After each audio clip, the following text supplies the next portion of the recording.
One of the important diagnostic tools that we use to assess the air tightness of homes is a blower door.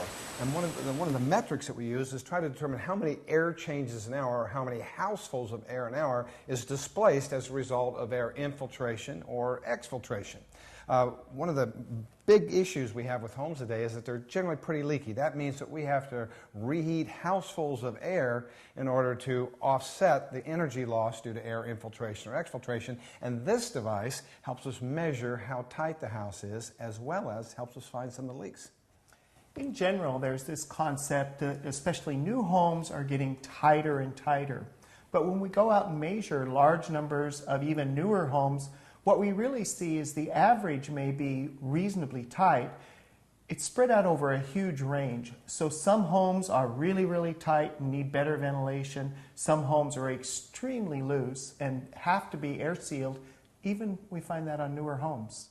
It's really important to recognize that as we take these measurements, this helps give us some idea about what type of mechanical ventilation we might need. So as we tighten the house up, obviously we have less air infiltrating in or exfiltrating out, and so we may have to make up some of that air with some fresh air supply.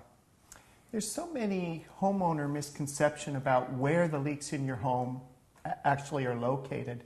So often a homeowner will tell us, this big double door is where all the leaks are in my house. With the blower door, it gives us the opportunity to quantify that leak.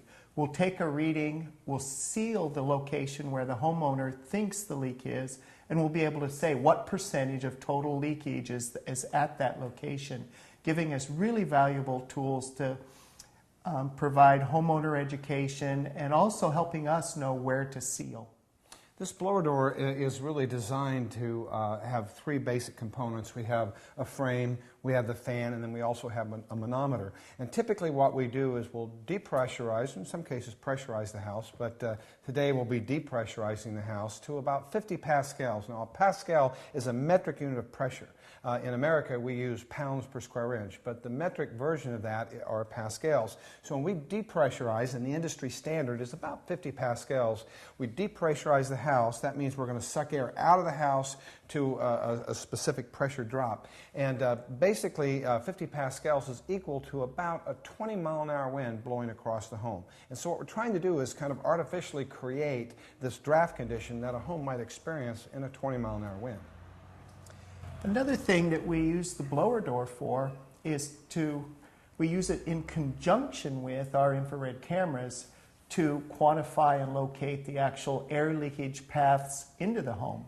When we depressurize the home with our blower door and then we look around the house with an infrared camera, we can see where the hot or cold air from outside is leaking in.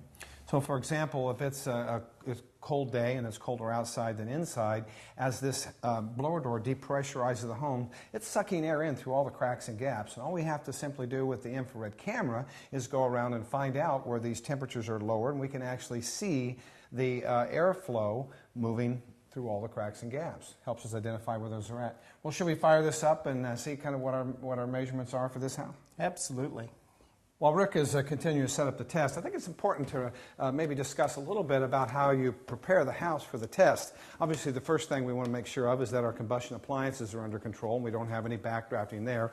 We want to make sure that the thermostat is turned off. We want to make sure that all the doors and windows are closed, that our water heater is turned to pilot.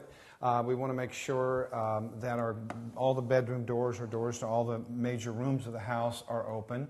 And that's pretty much how we prep. I don't know if I missed anything there, Rick, but I think I covered most of the major ones before we turn this on. Also very important to make sure that the fireplace dampers are closed and that we even cover the fireplaces with a drop cloth, because in the event of this depressurization, if you have any loose soot and so forth in the fireplace, it can actually be pulled out into the home. So it's really important that we pay close attention to that. Right. Well, let's see what we get on this 3,000 square foot house.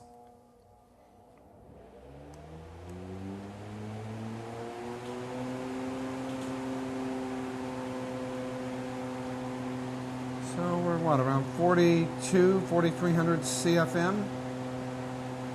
Pretty close to it. Yeah, about 4,200 CFM at 50 pascals, our standard test pressure. So not as horrible as we see. Again, we see huge ranges on these even newer houses. All right, as you can see here that our measurements on manometer show that this house has a little over 4,200 CFM of duct leakage at nearly 50 pascals. So it's certainly not the worst house I've ever seen, but it could have some room for improvement. Our target, as we air seal this house, would probably be about half this, down in the range of 2,000 to 2,500 CFM at 50 pascals. We'd love to get the house completely airtight and seal it clear down to zero, and then do a ventilation system that would provide adequate ventilation air.